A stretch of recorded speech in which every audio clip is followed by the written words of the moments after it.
Mbote Nabino Bandeko Balandi, Bozota Labiso de partout, merci pour la fidélité particulière, attention, Bozota Labiso na 24 juridictions communales, Kinshasa, grand merci, parce que na mokolo lelo bozali ebele, pour na kolanda bongo mwana mapinga boyeba nini kolobama na mokolo lelo à travers magazine politique en lingala le peuple d'abord temple ya démocratie parlement populaire émission Yababola Bozota Labiso na Congo profond dans toutes les 26 provinces de la République démocratique du Congo. Bozota Labiso également en dehors de nos frontières à partir doté depuis l'Afrique du Sud. Merci infiniment na diaspora congolaise, Bozwami Bongo na Cape Town, Bozwami Bongo na Pretoria, Bozwami Bongo partout, Boko Talabiso na Abidjan, Boko Talabiso na Congo Brazza, Boko Tala le peuple d'abord na Kinactu Télévision présentement sur TNT en clair, Bluesat, Canal 50 et puis dans les réseaux sociaux depuis l'Angola, depuis Zimbabwe, depuis Kenya, partout sur le chiquier continental. Grand merci à vous, Bolingi Biso Mingi. Je crois que lobby après émission à lobby bande kwebele babenga kinga ipo na dossier na fongolaki ya likambo ya gare centrale. Gare centrale les alliés lieu public, mais boebi dans le temps dengue zalaka. Actuellement, gare centrale ba érigé yango ba j'ai commis wane belé ba tie ba makambo belé ba assainir yango ce cadre public de l'État oyo mutunyon surtout akoki ko kende koleka mo pepetote dimanche samedi amemi bananae ake ko s'évader mais bandeko oyo babanda qui dans le temps dans le moment passé jusqu'à présent pendant que nous sommes en train de parler bandeko belé babanda bazo sala bongo baza ba père de famille ba msusu ba futela kabandaku ba msusu ba lesa ba famille na bango kaka na musala ya kokanga ka bongo photo na yango wana bandeko ba saisissa kinga mwana mapinga balobi ndeko na wesh ndeko moko ye ko bongisa bongo gare centrale abongisi gare centrale mais avant banda misala parce que ayaki kokuta biso wana avant ya banda misala ayebisaki biso ke na ye awa na bongisa me boti pesa ngai 6 mois soki 6 mois eleki misala esili na bandi ba activité na ngai awa bokozongela misala na bino mais sous le tollement mutuana silisi bongo misala selon ba dire ya président ya ba photographe ya gare centrale ya Kinshasa. Je dis bien président ya ba photographe ya gare centrale ya Gombe ya Kinshasa yende mutu a rapporté le biso ba information oyo naza koyebisa bino abinde ko na wesh bande ko nyonso tout au travail kana bango wana actuellement baza bongo libanda ba ko salate et komi mutu wana komi na suka misala na esili abandi ba activité na gare centrale mutu wana alobi na biso ke avant photographe ou accéder na kati ya gare centrale ndenge babongisi esengeli chaque photographe apesa bongo $10 apesa bongo $10 bandeko bamoni yango ezali loko la charge et pas na bango ezali makambo o bayokana kite na ebandeli. Il y a dans les affaires il y a ce qu'on appelle protocole toté acte d'engagement verbal toté par écrit mais balobi na français les paroles s'envolent mais les écrits restent. Bandeko wana ba ko senga bongo les autorités compétentes du pays parce que ba ko loba été baza reconnu depuis André Kimbuta Yango voire même ba ebisinga kendeko Joseph Kabila Kabonge aka ko sala coupure ya ruban ne isika wana ba obi babandi wana kala babandi wana lelote mais babandi wana kala ba ko liesa ba famille ba ko futela bandako mais pendant ces moments le moment que je suis en train de vous parler baza libanda ba msusu ba komi ko kende ko kanga ba photo ti côté ya Onatra sous le soleil ba msusu ba komi ko kende ko kanga bongo ba photo voire même libanda toté na entrée ya Béatrice Hôtel et sa situation oyo bandeko bazak bongo ko vivre actuellement ba photographe ya gare centrale de semaine prochaine balobi mwana mapinga toza na mboka état de droit tata mokonzi ekolo ezalaki bongo cheval de bataille ya kondo Etienne Tshisekedi wa Mulumba mutu oyo a milité pour qu'il na kati ya mboka na biso qu'il y ait la restauration ya démocratie lokola toza na mboka état de droit tokoya ko dénoncer likambo oyo tokende na genèse ndenge likambo yango ebandaki na debi na ndenge komeli biso na ngonga oyo. Merci Nabino wana ezalaki bongo maloba ya introduction par rapport ya ba desiderata oyo population mboka na biso azali na yango ezali toza na ba dossier belé bandeko babengaki après émission ya lobby bandeko mususu nangaba babotola bango bongo lupangu eza lupango koma occupé par un dignitaire de ces pays bandeko balobi bakoya pe ko dénoncer, c'est-à-dire to kokende na série ya ba dossier par dossier tozalaki na dossier oyo to koti dossier mususu. C'est ça l'expression ya temple ya démocratie, le peuple d'abord. Na bandeko nyonso tu boko tala biso de partout na tongo ya lelo boye ba ete moko ya bino parmi ya bino mwana ya mapinga ndeko Richard Nawesh aza bongo mokolo ya jeudi ndenge boko landangai na bandaku na bino na ba bureau de service na ba bisika nyonso to ozali bongo ko porter nationalité congolaise ezali oza bongo étranger vivant ici en République démocratique du Congo toté na capitale ya Kinshasa. Merci Kinshasa toté RDC zali bongo terre d'accueil biso awa tozalaka na hospitalité. Grand merci mbote na bino parce que Bokotala le peuple d'abord d'ici et d'ailleurs. Le Loïsali Bongo 4e jour, il y a semaine, le conseiller spécial du chef de l'État en matière de sécurité, Mwanamboka, le professeur Ebéron de Kolongé et Cachemire, Azako poursuivre sans relâche les travaux de consultation nationale convoqués par le président de la République, Félix-Antoine Tshisekedi Tshilombo, pour la formation du nouveau gouvernement d'union nationale, Balobi, Union nationale. Erna kolobela bongo Union nationale ezate un groupe il y a Union sacrée bangonde basala la seule et l'unique partie prenante il y a gouvernement d'union nationale kasi optique toté objectif il y a tata mokonzi ekolo Félix Antoine Tshisekedi Tshilombo faisant en tenant compte des enjeux sécuritaires de l'ère en République démocratique du Congo, gouvernement d'union nationale et Sengeli et Kotissa, même le représentant de la société civile, même les représentants de l'opposition, représentant aussi, il y a même famille politique, et puis bah, Congolais lambda, Oyo Azali Bongo, Namaye, les Makanisia Malonga, et puis il est compétent, Azawana, un digne fils du pays, Akoki Bongo, comme même expertise nae pour Nambo Canabiso et Kende Liboso, mais il y a qu'à faire face pendant cette crise sécuritaire qui secoue la partie orientale de la République démocratique du Congo. Tozali Bongo, Roni Mandila, est-ce que Toza Bongo, j'ai dit le 20, le 27, je crois que Toza Bongo, j'ai dit le 27 mars, le mois de mars tend vers sa fin. Oui, bah, été, bah, maman Nabiso, qui n'artu TV, Basali Bongo ndenge bomonaki na ouverture il y a na célébration à mois de la femme ndenge bafungola qui avec une tranche spéciale je crois que bako mibonga mapepo na samedi oyoba au Forubino aussi une belle présentation il y a clôture il y a mois de la femme.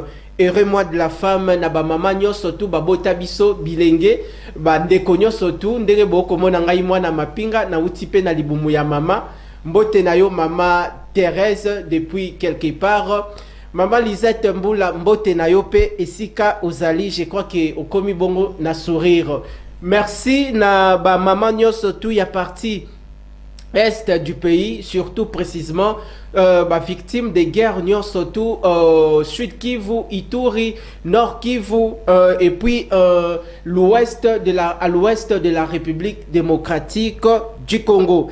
Alors Tofongoli plénière nabiso ya mokolo lelo jeudi baimboka semaine oyo toza bongo kotia miso nabiso liso likolo liso par rapport ya ba travaux ya consultation nationale oyo tata mokonzi ekolo Félix Antoine Tshisekedi Tshilombo alaka kibongo ba congolais balobi de la parole à l'acte le chef de l'État atie déjà ba travaux déjà bandaki mwana mboka Eberond Kolongele Cachemire, l'ancien directeur des cabinets du chef de l'État, actuellement devenu conseiller spécial en matière de sécurité. Yende Moutou. Azako mené tote ko conduire tous ces travaux et à consultation nationale initiée par le président de la République. Bozota Labiso de partout na capitale ya Kinshasa, Bozota Labiso na Lemba super. Merci na bande konyo surtout et puis Yemoko Big Boss Ibra na Flat Hotel Ibra na Lemba boko talabiso na Gombe boko talabiso na Mitendi boko talabiso na Ntsele boko talabiso na Bibwa boko talabiso de partout bande konyo surtout ya aéroport boko talabongo mwana Mapinga boko talabiso na Mitendi na Sangamamba na Mongafula na Katikuna na Cité Verte. Merci Nabino parce que Bolinga Biso Mingi, Bolinga Kinactu TV Mingi par rapport à Moussala Oto Kolembate, Kosala pour l'intérêt de la population congolaise. Aris Matondo, le numéro de la régie finale, comme on a bongo ba vidéo et Zawana, affiché les biso thématique, Sikawa Lelo et Zali Bongo, une séance pédagogique pendant que invité Bazali Bongo Nanzela Mwanamboka. Bakoya ko effectuer entrée na bango boyebiete donc tendre vers le week-end moi ba embouteillage ezali moi trop mais na ngina beta moi c'était moko likambu ya komatisa bongo mbongo ya ba transport na biso l'état congolais déjà fixa qui ba prix na ye mais on ne se rend pas compte depuis que l'état fixa qui ba prix chauffeur azongeli ba pratique na ye ya kala au Congo tozana mboka ya ndenge nini tozana quel type d'homme na kati na mboka na biso quelle mentalité au biso ba congolais tozana yango l'état ye moko pe atie décision en vigueur kino lelo yo décision anetikali lettre morte bandeko ebele ba kosala bongo awa na ville bavandaka bongo misika. Mais baza toujours confronté à cette réalité où l'État est moko azwa qui pona ko soulager tant soit peu ba problème d'ordre social lié na secteur il y a transport en commun na République démocratique du Congo particulièrement na Kinshasa. L'État lembisi singa toza ko interpeller les autorités compétentes bo lembisi singa par rapport il y a suivi à la lettre par rapport il y a décision besoin qui il y a quoi appuyer sur l'accélérateur pour qu'il y ait la réglementation. Il y a variation, il y a prix à transport exalaté. Le loyo comme on a chauffeur, il y a bayas. Baza ko fixer prix na bango comme on a DGC direct, Massina Tchangou direct. Mais nous sommes dans quel pays, je me pose la question. Bokoti que la tata mokonti école Félix Antoine Tshisekedi Tshilombo yemoko charge. Pendant qu'il est concentré par rapport à cette préoccupation de la crise sécuritaire dans l'est du pays. Ministre national, il y a transport, Moussala Nayo eza nini. Tala makambo eko lekana na Kinshasa. Ministre provincial, il y a transport, Moussala Nayo eza nini. Gouverneur, il y a ville, il y a Kinshasa. Moussala Nayo eza nini. Boko la population a la confronter na ba difficulté nyon surtout pendant que bino nyon moko besoin qui décision bon réglementer secteur y a transport en commun à Kinshasa. Poser la population, cette population la question. Bon tout na motuna na population avant d'akana Kinshasa. Ce qui décision bino besoin qui est mise en vigueur. Est-ce que bino moko pe besoin que se rendre en compte que décision besoin qui est mise en vigueur, tout est mise en vigueur, et tikali lettre morte. Tokozonge la dossier oyo mokolo ya mardi, tokozwa bongo ba expert ba imboka bakoya bongo konyata ko interpeller ministre national ya transport, ko interpeller également ministre provincial ya transport po balali pongi. Balali pongi ministre national ya transport alali pongi. Ministre provincial ya transport alali pongi. Même gouverneur ya ville ya Kinshasa alali pongi. Population azako souffrir na likambo ya kofutaka ba transport ya ba 5000 francs, bandel direct, Kitambo magasin direct, Tchangou direct. Mais nous sommes dans quel pays, je me pose la question. Binomoko l'État boko travailler pour l'intérêt de cette population. Botier une décision esengeli kota en vigueur. Est-ce que décision oyo bino moko bozwaki, est-ce que boza kolandela yango? Est-ce que botie ba service na bino po na basala suivi soki makambu wana ba chauffeur baza ko mettre yango na application to tezate? Na koleka na tout récemment na côté ya Sabena, na moni un papa, un vieux papa, une vieille maman. Azabongo batelemisien na se na butu, tozala ki ba 23h, tote 22h, ako matayas me receveur azako tindika ye mama batu ake ko kweya. Papa batu receveur akomi ko finga ye. Par rapport kaka ya makabu oyo ya ba variation ya ba prix de transport. Je crois que c'est une question, un dossier où ezali bongo ko préoccuper les autorités compétentes du pays. Na yango wana un plateau spécial ezabongo organisé mokolo ya mardi. Tokozonge la décision oyo je vous promets. Tokozala awa naba expert, ce n'est pas une matière retenue à l'ordre du jour. Merci à vous, aimables fidèles téléspectateurs. Bino Dobenga Kabino, ba vrai. Il y a magazine politique en lingala, le peuple d'abord, temple ya démocratie. Ndenge tofungoli plénière nabiso ya mokolo lelo, ndenge tata mokonzi ekolo. Félix Antoine Tshisekedi Tshilombo, le commandant suprême des forces armées de la République démocratique du Congo, a initié cette démarche. Objectif nango ezali bongo na suka na yango kosala un gouvernement d'union nationale et sengeli bandeko ya opposition, bandeko ya société civile, bandeko ya o babengaka ba centriste, toyebaka te soki bazalaka ni chaud ni froid, bango bazali bongo au milieu du village. Ba pesaka position na bango te soki bazana droite, soki baza na gauche, tote bazali bongo na droite. Okomona bango bako maintenir position na bango. Oh, nous sommes des centristes, mais na vie esengeli mutu ba eba position na yo. Soit oza na gauche, tote ozali bongo, tote oza na gauche te mais ozali bongo na droite. Yango wana objectif na yango ezali bongo pona ko mema bongo mboka ko restaurer paix, tote unité nationale, tote cohésion nationale o tozanga ki na kati na mboka. Boyebi ete la RDC est actuellement sous l'agression rwandaise.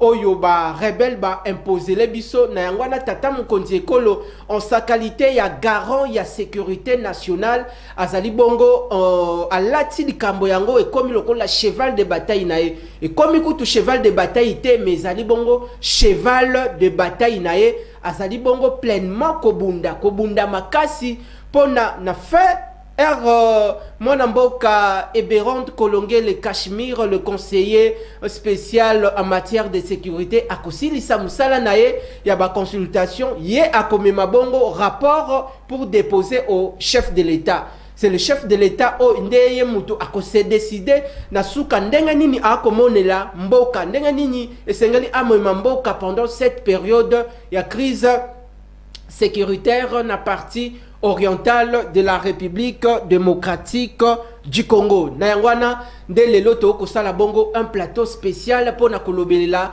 likambo yango parce que to comme on dirait depuis qu'il y a eu la convocation de ces assises, opposition a ko tarder nanu a ko traîner nanu le pas to ebite sengeli opposition pona kota nini ezozanga opposition a kota ba travaux oyo. Jusqu'à présent, ils allaient makanisi ya malonga o tata mokonzi ate ngai na bengi yango makanisi ya malamu pona erna yoki paix, unité et cohésion nationale entre les dignes fils du pays, entre les Congolais. Nde na jiji yango na bino moko pe boko tala biso bo jiji yango eza makanisi ya malamu. Mais pourquoi on se pose la question jusqu'aujourd'hui, pourquoi depuis et bandi ba travaux yango tomoni kaka bandeko kaka union sacrée nde bazako ko enregistrer bango nde baza ko consulter bango mon chef de l'état lelo makambo ebele mwana mapinga memi selon ba dossier ya population est-ce que na ba consultation nationale oyo esengeli kaka union sacrée nde za la consulter toutes esengeli toutes les couches eza la bongo consulter soki kaka union sacrée moko azali consulter je ne pense pas que likambo oyo ya convocation ya consultation nationale ekozala lokola nzoto elati elamba pona ezala lokola nzoto elati elamba esengeli tomona valablement ya Fayulu qui est là, il y a Kabila qui est là, il y a Franck Diongo qui est là, il y a Bokechu qui est là, il y a Peakoma ko revendiquer pona ba congolais azali mabete eza mabete azali digne fils du pays makambu to alobaka bandeko mutu aliboma soki akobelela bongo en public makambu nyonso tu mutu aliboma alobaka ezalaka ya mabete soki mutu aliboma akobelela en public bolanda na bokebi makambo oyo akoloba makambo ya malamu ebimaka na munoko na bango que vous ne tenez pas compte revendication aussi ya ndeko Bokechu tokoki koniye yango te moko ebi démarche na ye ndenge aza kosala par rapport ya ba revendication na kati na mboka ndenge ye akomona mais pona likambo ya consultation nationale ezwa corps ezala lokola nzoto elati bongo elamba esengeli tomona non seulement l'union sacrée nde baza ko consulter bango parce que touti bongo na gouvernement Sama 1 touti na gouvernement Sama 2 avant gouvernement Bima formateur asalaki musala nae tous les regroupements politiques il y a union sacrée ba consulter ki bango mais pourquoi tu emboîter toujours le même rythme ba consulter kaka union sacrée kaka union sacrée nde azana na maloba ya koloba pona gestion mboka na biso non tous les Congolais azana mot à dire par rapport aux enjeux sécuritaires de l'air na kati na mboka na biso pona likambo oyo elata ezala nzoto elati elamba tata mokonzi ekolo ezali bongo cahier de charge ya population azana besoin mona ba opposant bango pe bakota wana soki ba opposant ba ko résister mais yo moko mutopesi bongo makanisi oyo luka dans quel moyen okoki ko faire persuader aussi cette opposition à rejoindre makanisi na yo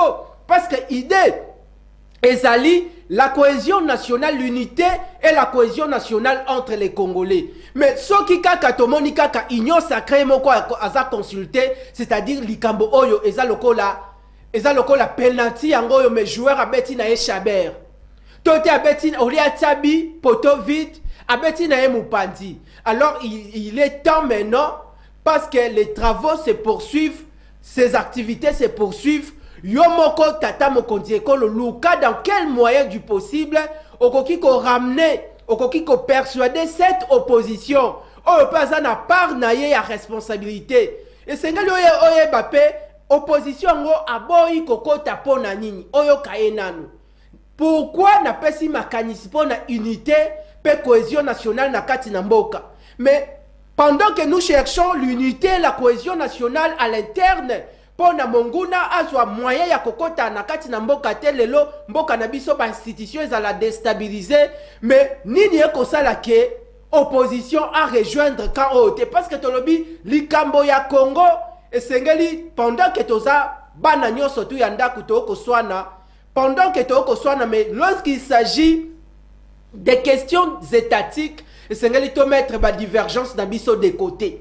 Et sengeli to mettre ba divergence d'abisso de côté, to prioriser beaucoup plus la survie de l'État congolais. C'est ça. Je crois que ezali bongo bandeko ba ko komelangai ebele, ba message ebele et kokota kili kili.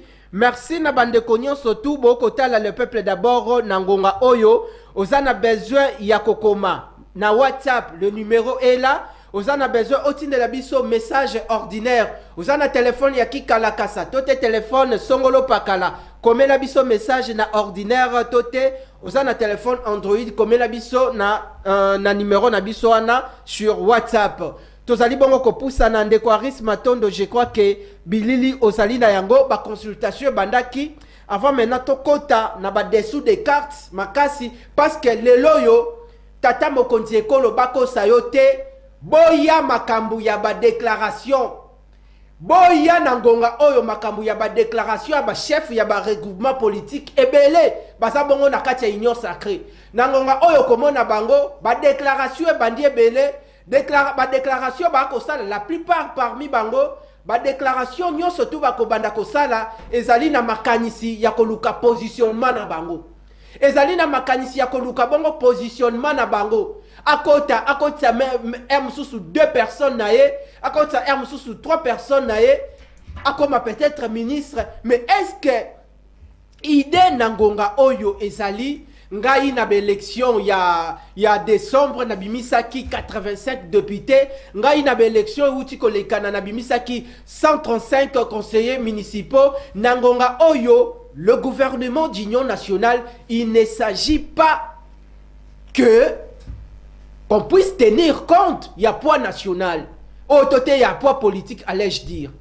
Ngonga oyo ba congolais nyonso tout tata mokonzi ko le seigneur sala très attention. Na ba déclaration ya ba flatteur ebele bazana kati union sacrée. Ba flatteur ebele bazana kati union sacrée, ngonga oyo le chef azana besoin a bénéficier ba conseil ya malonga. Pour na to changer tactique, ndenge nini tokoki ko procéder pour na ko rétablir, ko ramener paix oyo tant recherché il y a 3 décennies. Makile kotanga na est du pays ko benga te émission zali bongo en direct ko yamba bongo ba téléphone te. Merci. Alors Aris Matondo, je crois que yakoloba eza ebele ba travail ba consultation nationale et bandaki, mais pesa bisona nous réaction ya mwana mboka Martin Fayulu, pesa biso réaction ndeko Martin Fayulu, parce que pourquoi na sengi tozana image ya ndeko Kamere, image ya ndeko Bati Lukwebo, tozana image ya ndeko Martin Fayulu, mais idée ya tote esprit ya ba consultation nationale oyo to retrouva ki yango pe na communication ya mwana mboka Martin Fayulu. Mais on se pose la question, il y a eu la convocation consultation nationale, mais pourquoi jusqu'à présent le commandant du peuple Martin Fayulu traîne encore le pas? Parce que moko bandaki kolinga la cohésion nationale. Alors l'idée ya l'initiative du gouvernement d'union nationale, en commençant par ces travaux et consultation nationale, ils ont la même logique. Il y a idée de Martin Fayulu, commandant du peuple. Tout le monde de Martin Fayulu, et puis Tokota maintenant, parce que Moko ya bisope parmi les consultants maison, moi namboka César Mayumbu, aye kokote la biso na plateau. Tolandi. Mes chers compatriotes, notre pays est en train d'être détruit sous nos yeux. Il est impératif d'agir sans tarder pour empêcher l'irréparable, à savoir la balkanisation du Congo. Une menace imminente qui met en péril notre souveraineté. Nous n'avons plus d'autre alternative. Il est temps de sauver notre nation du spectre d'effondrement. Depuis le 30 juin 1960, notre pays n'a jamais affronté un défi aussi existentiel. La guerre qui ravage actuellement notre territoire menace l'unité de notre nation. Dans ces contextes d'extrême urgence, la cohésion nationale doit s'imposer comme notre priorité politique absolue. Chaque jour, nos villes, nos territoires, nos villages et nos provinces tombent sous les jougs des agresseurs, tel un héritage laissé à l'abandon.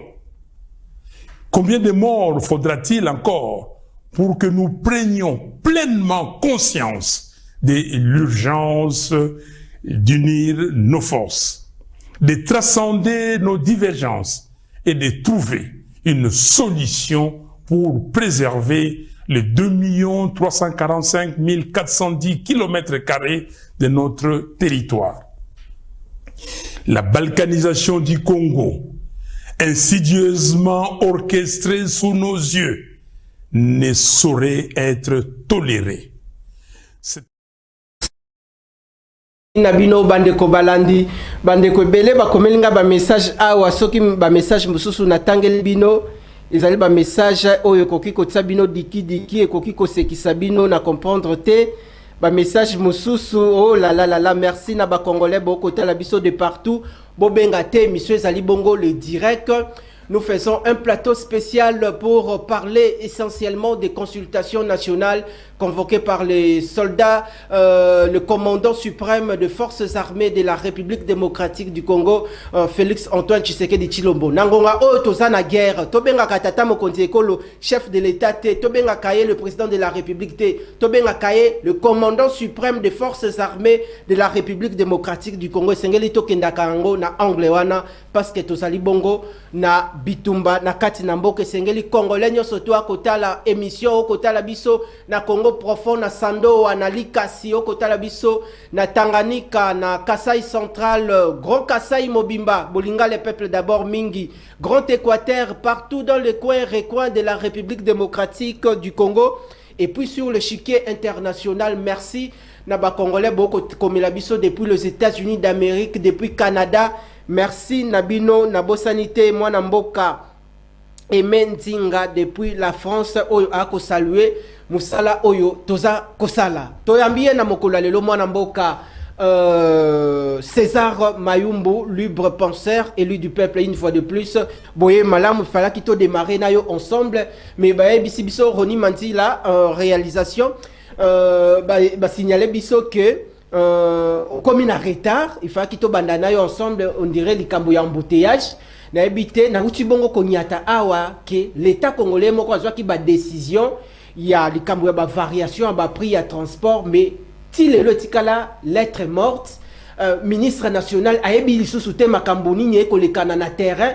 Ministre provincial et transport a habité Makamboé Kolekana na terrain, voire même celui qui gère la ville-province de Kinshasa a habité ce qui population et comme il a niveau nini.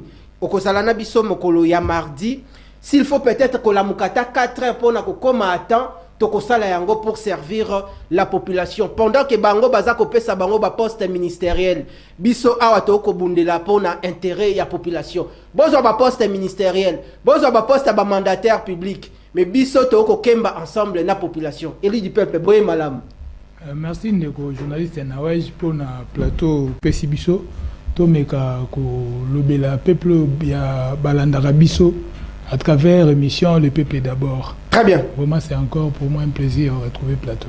Merci, c'est encore un plaisir incommensurable, un plaisir immense.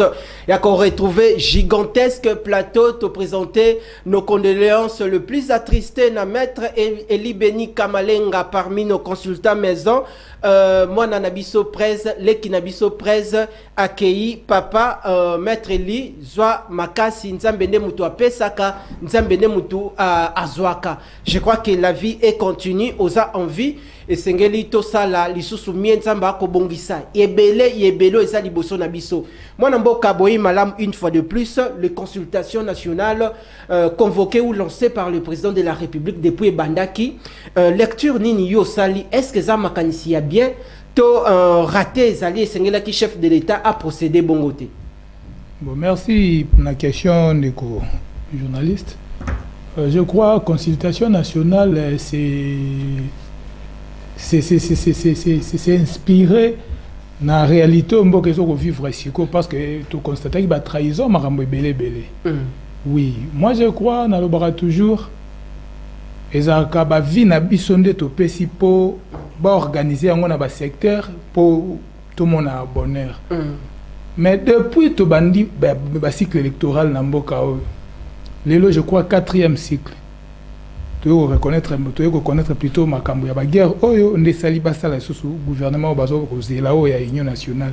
Mais depuis l'élection, bandi banda ba gouverner bandi ko manamboka vie la population échanger na niveau ni na place ni. Et maintenant balobi consultation chef azo ko benga batu na consultation pour basa la gouvernement Union nationale. Gouvernement na bakocha banani pour basala ki nini. Depuis babandi ko gérer bazo consulter banani ezaka ka bateau bazalaka déjà bazo consulter bango po bana savoir moko spécial o ba ko apporter na ba problème ya peuple ou bazo consulter bango po ba misala ba kombo na mbongo ya population o bango bazwaka ba giraka mabe ba se faire fort ndefo ba bengaka bango. Moi je crois consultation oui eza malamu pona ko luka unité nationale pona ko luka intégration ya batu nyonso na patriotisme po ba sauver mboka parce que les autres trahissent parce que se retrouvent pas. Mais moi je crois bato ya malamu o bakotika ko trahir tes peuple.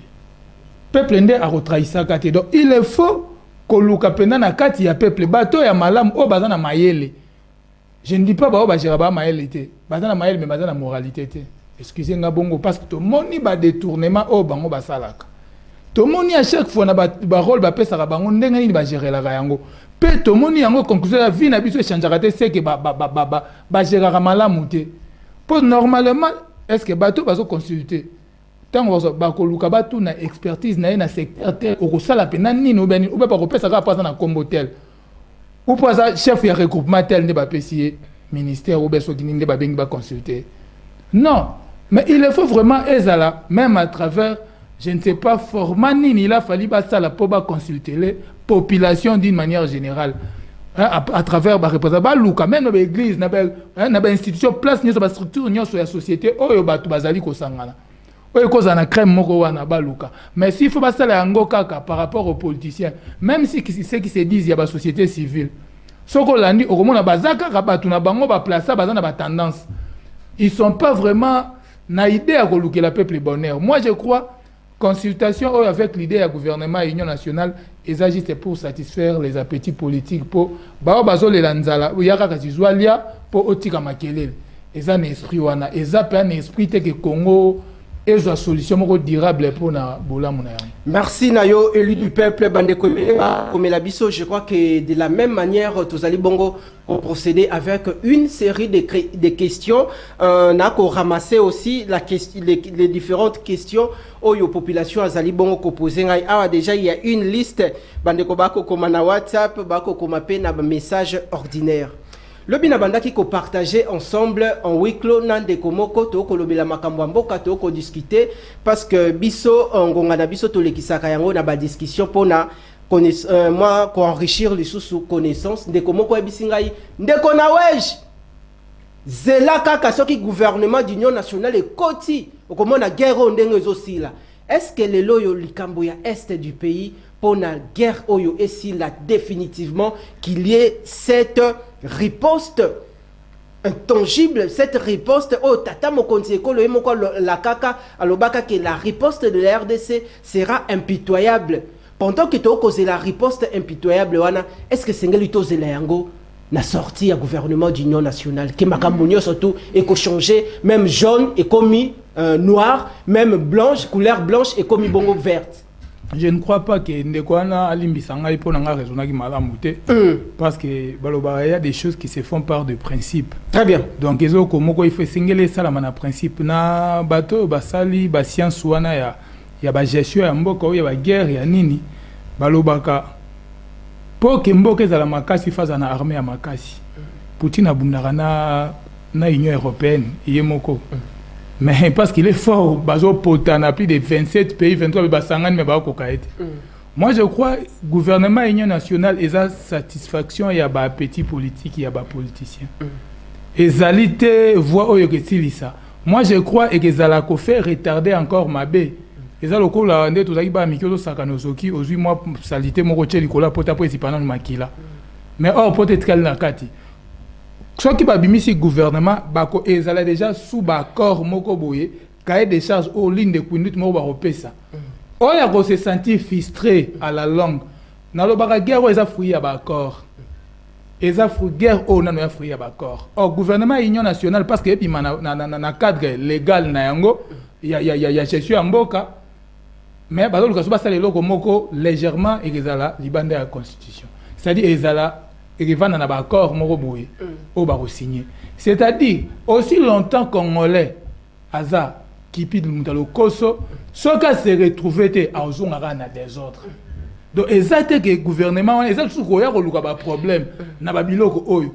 Or peut-être que les politiciens deviennent conscients pour bailler que transition parce que ngana zo benga yango gouvernement union nationale et za moi transition moko boye ou quoi on débat benga yango comment on moi trêve moko boye muta bouger na noté kasi toliana ndambu ndambo oya aussi ça besoin rotonda te arobimisa bitumba alors na maman on attend bato bazolia ba koti na impasse wana donc gouvernement a luka moyen acha sérieux à mobiliser mbongo pona bien ça fait que gouvernement ya roiba parce que bato ba position pour na 2028 or ndenge zawana soki gouvernement aza sérieux aluki mbongo asomba minduki aluka ba accord ba partenaire militaire à ça partenariat militaire à makasi na ba pays à makasi aluka diplomatie mo négocier sécurité na bien pour na moment opportun à ça la face mais ya ko luka te ba ko poto si sa guerre to yo kana kasi boya non on est comme faiblesse aux négocier na faiblesse or na faiblesse ba négocier te ba ndimiso biloko ndimate to ke na gouvernement union nationale pour satisfaire bato baza na kanda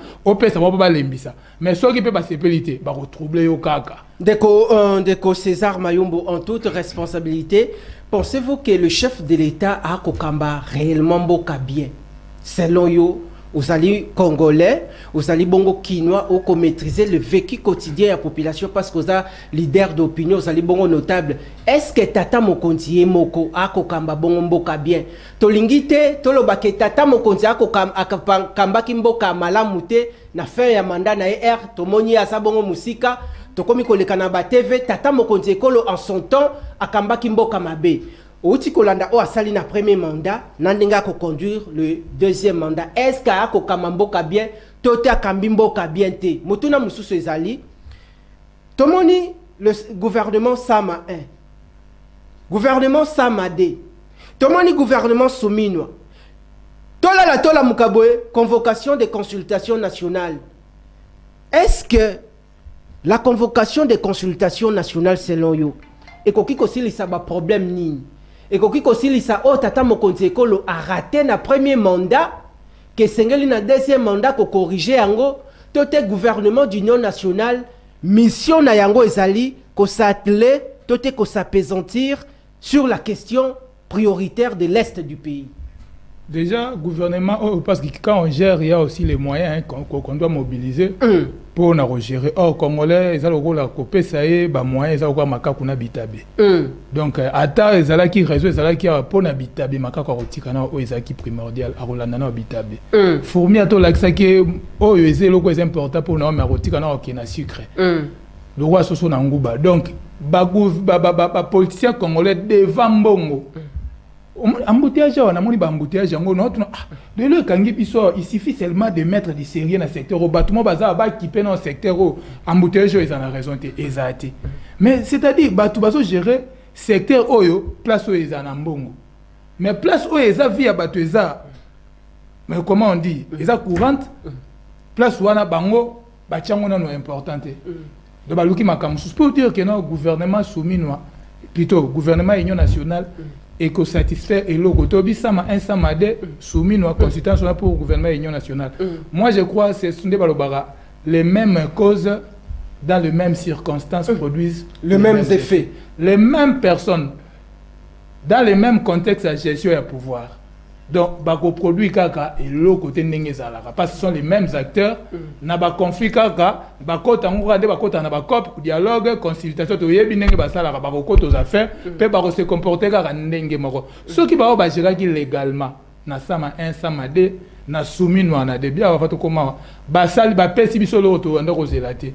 Et bon bako ba roya cop, bako ya ko baroya aussi ça problème mais ça rien ba aussi ça je ne crois pas na question tout na ko bien que papa mon konza ko kamba bien ngai omoni ko kambeza il faut avoir une vision il faut aux ana idée ko kamba ezalaka système c'est l'ensemble de tout en interaction et interdépendance mon konza ko kamba mo côté ko kamba na bato c'est-à-dire bango nyoso na ba ça système c'est-à-dire tant on a pèse impulsion c'est-à-dire yo peut faut ana idée na vision tant oye ko kota il faut okumba ngai na récite ya eloko tozoloba mais bien que non charge ezongaka epai ya mokonzi ya mboka mais moi je crois mokonzi aza na vision ya malamu vision idée pena ezali comme congolais avéré congolais pena de père et de mère ndenge tolobaka quand je parle de père et de mère c'est-à-dire na comportement ya ba congolais président azokokamba mais sikoyo natano bana niance ki congolais c'est-à-dire avec moi un peu sentiment on a yaki ndeko yaki camarade yaki nini c'est là où menezo boma gestion les autres mamala mouté donc en conclusion les idées sont bonnes la vision est là de faire avancer les choses moi je crois guerre eza makasi boy parce que quand mokonza boy ko céder lokola ba prédécesseur ne ba seda ba bilo comme sous aza a tellement bi jamais a tombé na rubrique ya Kabila le père n'est jamais trahi le Congo yango mona zo souffrir boy yango moni garo s'intensifier ba ndimiso ba kotia à genoux lokola ça soit qui fait que na trahissa raté na ko libérer mboko place na kuti yango maintenant ba o ba ndima kité ba kansa ba simbeli bango ba zo sala ba aventure ba zo ndima yango moni ba intensifier na Kagame le la super ta vitesse moi je crois c'est là où je me dis président au moins hein, ça va mais ce qu'il faut lui donner une cote, na web ça 5 sur 10. Est-ce que le chef de l'État est bien entouré depuis le premier mandat qui parce qu'on peut faire la différence, tout est le parallélisme entre l'entourage de Kabila et l'entourage de Kabila pendant ses 18 ans la tête du pays, dans l'entourage du chef de l'État actuel Félix Antoine Tshisekedi Tshilombo. Qui est bien entouré? Tout est bien entouré. Toi, Congolais, surtout des pères de mère avec comportement Congolais. C'est-à-dire, donc, si on a 5 sur 10, le président Félix, il y a 5 carayés, mon rôle à président. Donc, on a qui gestion d'une manière générale le rôle à collège. Ou on a soit à 4 sur 10. Alors, pour la gestion, moi je crois qu'il y a bien parce qu'il y a une idée à protéger Mboka. Il y a un moment où on a payé 4 sur 10. On a le rôle à Yemoko. Il y a des aïe pour Banagnoso, Nazana, Mounato, Monate, Moto, Amala, Moupembe, Nae. Kabila, Roy, Sangane, j'ai pas eu 15 bons Congolais. Soit 15 bons. Félix Abi, problème en mentalité, il faut changer. Mais tout le monde va détournement de ça, même Pembe nae, tout le monde ndenge ba trahi ba proche ne ba camarade nae. Ce que hier ça la banane. Alors pour Nayo, Kabila aussi, nous traversons un moment si difficile na kati na mboka esengeli congolais na congolais nyo surtout amema moi makanisi nae par rapport ya ba consultation nationale oyo est-ce que esengeli recourir aussi na formule que Kabila aussi avait fait à son temps, un gouvernement composé d'un président de la République secondé par ses 4 vice-présidents. Est-ce que chef de l'État koki ko recourir na possibilité wana pour na ko restaurer cohésion nationale na kati na mboka? Tu retrouvé aussi quelques grandes figures emblématiques de l'opposition comme des vice-présidents. Papa yo lingi mona bilongi ya ba figure emblématique ya ba ba mbonga mboka ba mikomela so ba fort todo lukando mona vie ba congolais changer. Très bien. C'est ngani na tout na ba yom to na ba question. Moi je ne crois pas tout ça besoin bilongi te ya bato 1 plus 4 tout ça besoin de vie ya bato échanger. 1 plus 4 échanger la rabiso nini. Bemba à l'époque vice-président chargé Ecofin tout le monde a la télévision teni papa maman batema c'est pas vouloir regarder ça histoire mais c'est les hommes moi je crois ils étaient là bazaka wana mais bango lelo bazati aux affaires siko baro ba accepter ba changer la rabiso nini Bemba qui était opposant à son temps il y a Kabila aye na 1 plus 4 population lobby 1 plus 4 surtout comme na date et Simba te Bemba la ta teni bena gumba alaxi abi papa tala photo moi na soka bimi do bossa ni longue au monde en souste Bemba mtaye bisabiso makambo pendant qu'il était opposant à aux affaires ce que nous bilonga opposant ni ba pas sélection ni papa histoire mboko to yebi moi je crois ba tout ba changer ba moto ba changer ba que peuple yo force ça na peuple très bien ce qui ka peuple ça bien bolukel biso via solo botika mbongo ya l'état botika ba intérêt égoïste makambo futo bisaka ba on a TV yango très bien mbongo ya l'état tika ce qui to bimi faible lelo mbongo eza mboka eza na mbongo ezali tokosomba minduki tokosomba ba drone tokosomba tokofuta ba soda malamu plus de parlementaire comment Kenya lobat abi biso kutu nini capitaine mo l'équipe biso na ebele siko bozo lokato tinda ba soda soki capitaine abi bo lokato tinda ba soda ndeni biso tona mukio tinda so ba soda ko ba ebele na nous soko tia na entièreté mboka voilà dans plus de 100 millions. S'il faut organiser armée, au début combien de bateaux qui na armée na mena tchaba moyen. Neuf toza maman na puissant boka mais bateau zo luka ba kota na gouvernement o ya 1 plus 4 ba c'est la ba so gini po ba la laisse ba so mabanda ko tina ba na ba poto ba tonga ba aza na banda ko tina ba quartier so Kinshasa tina ba province so po ya mo na gazo vivre ba ba lingi de lora bon. Merci. Bon la biso via solo. Merci. Tout le monde a bien na gouvernement. Biso toza na gouvernement to souffra na kebi po na yolo ba makambo. Merci Nayo. Mwanamboka César Mayumbu Bozo Talabiso de partout depuis Tanganyika Bandeko Balandi et TV Fungwami Bakolanda. Le peuple d'abord depuis Tanganyika, je le confirme.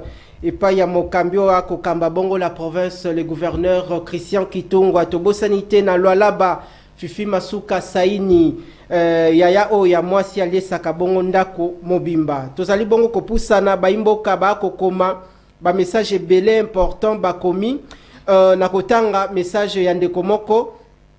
Consultation nationale eloko ya malonga kuna ezate et comme conseil pour Nangai, le commandant suprême, c'est-à-dire le chef de l'État Félix-Antoine Tshisekedi Tshilombo, le commandant suprême des forces armées de la RDC, il faut azala naba conseiller lokola Jean Bakoule.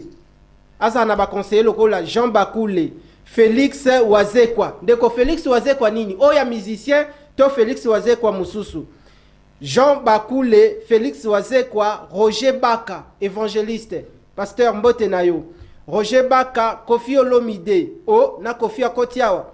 Kofi Olomide, Maman Chantal Moboni. Ah, Maman Chantal Moboni na konti ya lamuka. Maman Chantal Moboni, changement et kokota namboka. Azalaka naba conseiller te yango ba erreur eza ebele. Wana bandeko ba koloba. Je crois qu'il y a aussi une bonne administration de la présidence de la République. Nous saluons les efforts consentis actuellement par le DIRCAB Mwanamboka Anthony Kinzo Kamule. Tozali bongo kopusana na temple ya démocratie na biso na tongo lelo. Aris Matondo mema biso tina 15 ekosala bien. Invité à Outiko comme à moi retard, mais ma bisotina 15, ça fera une bonne chose. La population est en train d'écrire vraiment toutes nos excuses. Ndekwaris Matondo, je crois que nous partageons le même langage.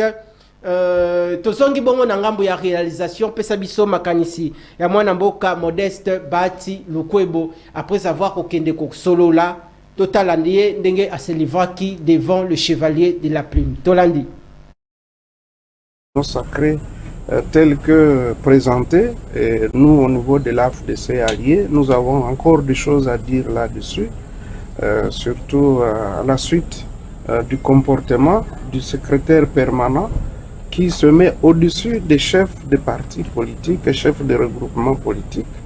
Ça, c'est quelque chose d'inacceptable. Un secrétaire reste un secrétaire. C'est pas à lui de se donner les rôles de dirigeant. Il prend même le rôle du chef de l'État par moment. Et donc, nous avons dit que cela aussi peut être une source de frustration. Nous avons pensé qu'il fallait beaucoup de considération pour les partenaires et les alliés politiques et surtout éviter le débauchage parce que de plus en plus nous avons constaté qu'il y a en tout cas une floraison des flatteurs, des courtisans. Merci Bouti Bongo Kolanda, le professeur Modeste Bati Lukwebo, le leader, total le chef de file du regroupement politique AFDC et alliés. De la même manière, nous pensons au commandant du peuple Mwanamboka Sam Bakasende Wakasende pour le compte de la dynamique Bati Lukwebo Baoba Bubenga Kabango le Wazalendo de Bati Lukwebo. Ndeko César Mayumbu Touti Bongo Kotala Mwanamboka Modeste Bati Lukwebo mais kokende ko solo la pona makanisi intérêt à malonga pona mboka a déplorer le comportement du secrétaire permanent de l'Union sacrée de la nation à la personne il y a professeur André Mbata. Est-ce que Koyoka yendenga lobby, est-ce que ko pesa déjà décor il y a bien que makamboyo et bandi bien toté ko soukela à quai des poissons. Kasi on to lobby te. To lobby babilo ko yo on demande ba tension so botamaka na mboka. C'est pas frustration. Moto boyo kanaki likambo moko boy fabo sango c'est ba principe. Parce que si les leur réclament c'est des postes ministériels. Oui, donc bino le gouvernement souminois. Soko zongi même avant ba élection, mbata mina saka FDC par rapport à circonscription électorale na ba soki na soki na di boy soki mboka nini boy. Mbazaka candidat moi ya FDC je crois ça doit être le grand Kassai. Ça doit être le grand Kassai ba côté ya Bademba. Je crois Mboka ya Zakari Bababasu. Apparemment mbata na FDC ça passe pas. Est-ce que c'est un cadre choisi pour régler nos comptes, les comptes entre les Congolais pendant que Mboka ko luka makanisa malamu. Auto que na forme ya politique classique. FDC c'est une force. FDC c'est un partenaire politique ya IDPS Patambata. Donc, il faut pas dans la franche collaboration et considération. Mais malheureusement, Mbata qui est un professeur, qui est censé prôner ma valeur. Mais comportement, oh, il a affiché à chaque fois. Et ça, comportement, mon vraiment à Libanda. Très bien. Et ça, classique, ça, comportement, mon dignité, il y a rang. Même si, à chaque fois, et ça, la mara, et bimaka, Libanda, et Besaka. Comment, Baché, chef de l'État, a si qualité de consultation et pas à conseiller en matière de sécurité? Et Birand. Moi, je crois que c'est lui qui a qualité d'engager les affaires au nom du chef de l'État. Mais, Mbata, Lokola, secrétaire, il y a union sacrée na bango. Mais là, maintenant, c'est lui qui a qualité, qui est chef de sécurité à Yanini. Azobenga, le président a recoupement de parti politique. Abengi, union sacrée Lokola Nini. Or, tu es AFDC et allié, il y a un recoupement na Katanini. Chaque banini ba na ba recoupement na bango. Mais Mbata ya rozwa kilo ya rozu kolubaso asala sous consultation na ndenge na ye en qualité de qui? Très bien. Soubassement azu yango wapi. Donc pour mon age babiloko eza ba audace moko de mesurer. Très bien. Et ça pas de sens, ils ont respecté PIT. Ba frustration oyo biso ndeka peuple to ya rozwa yango parce que pas bando bunda na ba aventure pour ba guerre eza nini mutu wa définir ça guerre abi. Guerre eza ranking, il y a des personnes oh baebani bien baebani pena bien combo makambo nyonso mais bato ba bundila bango bato ko baebani na bango te. Alors une question parmi ba question ya population au sein de cette nouvelle équipe gouvernementale banani sengeli bakota na kati wana. Est-ce que sengeli tomona les anciens politiciens ba travailler à l'époque de Mouzé, d'autres aussi à l'époque de Mobutu, ba travailler pena Joseph Kabila Kabange. Ba signé là bango ba 6 ordonnances présidentielles azalaki ministre dans secteur Boé, lobi a commis ministre dans secteur Songolo Pakala. Est-ce que sont les mêmes personnes et sengeli bakota au sein de cette nouvelle équipe gouvernementale? Wana Motuna Liboso, Motuna emi balé ezali ko ramasser ango à la foulée. Pourquoi jusqu'à présent consultation zo sale makaka na kati ya union sacrée? Tomoni société civile teto komona tinangonga oyo nanu tomoni ba opposanté. Parce que Salim Makanisia, chef de l'État, a la cohésion nationale et l'unité nationale. Ndengeni chef de l'État qui surpassé au ezali comme ba problème na kati na mboka pour apporter aussi maloba ya malamu et benga ba opposant bango tout ba vanda autour d'une même table pour l'intérêt à Congo. Omoni déjà peut-être eza politique. Tango bazo consulter na kati ya boîte pas consulter dans le cas de l'union sacrée, c'est pour un peu solidifier leur unité parce que un truc va consolider en haut. Va consulter en haut, va aider à moi cahier des charges, mon avoir une vision mon parce que bateau baroya. Donc on a consultation 1, consultation 2 oui, avec orientation directive nini, là va cahier des charges non va vendre samba. Voilà comment tu se comporter. Très bien. Ndage tozo ya inviter bazo ya un truc. Pour cause à la face il y a préalable là-bas. Donc il faut que garder fou ni là déjà. Vous comprenez. Donc comme la consultation ils ont continué dans les autres kende. La consultation ils ont kende nango moi je crois à un moment à Robenga pe société civile parce que société civile ont organisé bon tout ça na pour la politique ils ont organisé pouvoir opposition société civile. Mais moi je crois bandi na nous na pouvoir après il y a une opposition peut-être après une société civile donc à natana yenyo so ausa musalo ko na kangi li kai na été pona ndongo lobi banani tozo ya tout monde na gouvernement il faut bilongi akala oui travail yo ngai je suis pas d'avis parce que na moni ya malamu te bato banda ko gérer mboko ba kombo nyoso wana na yebité ba ko apporter nini ya sika. Parce que déjà une expérience. Ba dossier bilenge tondi na onem. Déjà onem oza ya kolala. Ngonga yo ya ba consultation mema ba dossier tout ba yaka kotike la o mema ngona consultation. Bilenge pe basa besoin ba sala. Embouteillage. Pas yango to moni souffrance nzele za su na Kinshasa te.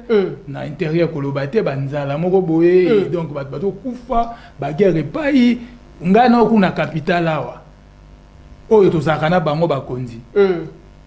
Courant et à gâter maï na carton na 50 ans na okola na osaka na maï dans na robinet chité to comme ça lobi ko sala na biso lobi pe to za na maï et maraté donc allez-y comprendre ba oya sali mena osepela na mona yo na gouvernement na osepela na mona ba tu pena mususu bilongo to yebite basa na bona ba makamuni te ba tie bango pour les salut de la nation. Très bien. Mais ceux qui va repérer ça va na bango pour na ba bazo s'organiser na COP moi comme eloko na bango mais ba que les insatisfaits oyo ba déstabiliser mboko makasi ya peuple. Aussi on doit aux ananza mais ba to ba infiltrer biso on va vendre na biso na bandako. Merci Nayo moi bazaka na ba quartier na biso bazaka na ba commune to zaka to mona ka bango mais na nzala so va proposer mutu mbongo. A bomba mais so mutana lié kitoko za kitoko yoko corrompre mutu mo aza déjà bien à se retrouver à lingate. Merci Nayo mwana mboka César Mayumbu. Tata mokonzi ekolo Félix Antoine Tshisekedi Tshilombo oko kambamboka yeba ke Joseph Kasavubu akoma histoire na ye na Congo o lelo batanga kaye na classe yeba ke Mobutu Sese Seko akoma histoire na ye yeba ke Mzee Laurent Désiré Kabila akoma histoire na ye lelo akoma héros national yeba ke Joseph Kabila Kabange yepe akomi histoire na ye pendant ses 18 ans. Aujourd'hui, makanisi ya malonga pona la convocation ya gouvernement d'union nationale.